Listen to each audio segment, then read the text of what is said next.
Joséphine Baker.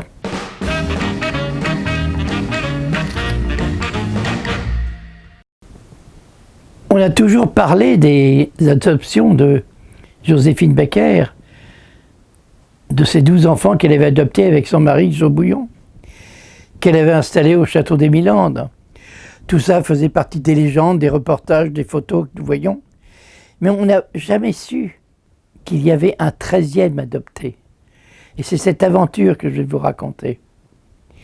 Lorsque Joséphine Baker a eu un trou d'air, un gros trou d'air, elle n'avait plus d'argent, elle est très gênée, elle ne savait que faire.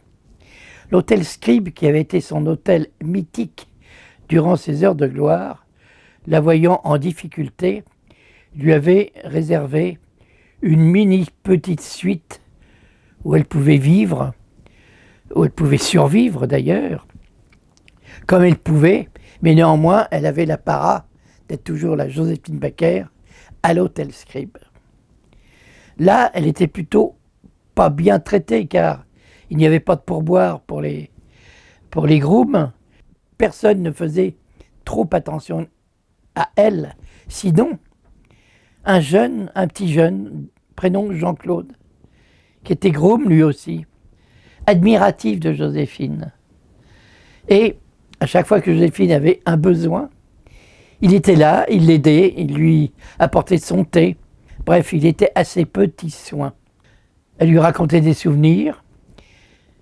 Elle lui disait, tu sais, un jour ça va aller mieux. Tu verras, ça va aller mieux, tu verras.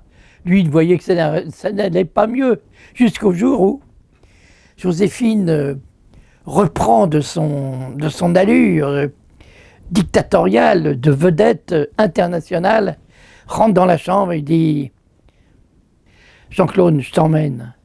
En effet, avec Jean-Claude, elle a fait le tour du monde.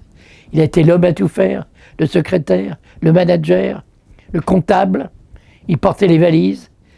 Ce fut le grand bonheur de Jean-Claude Baker.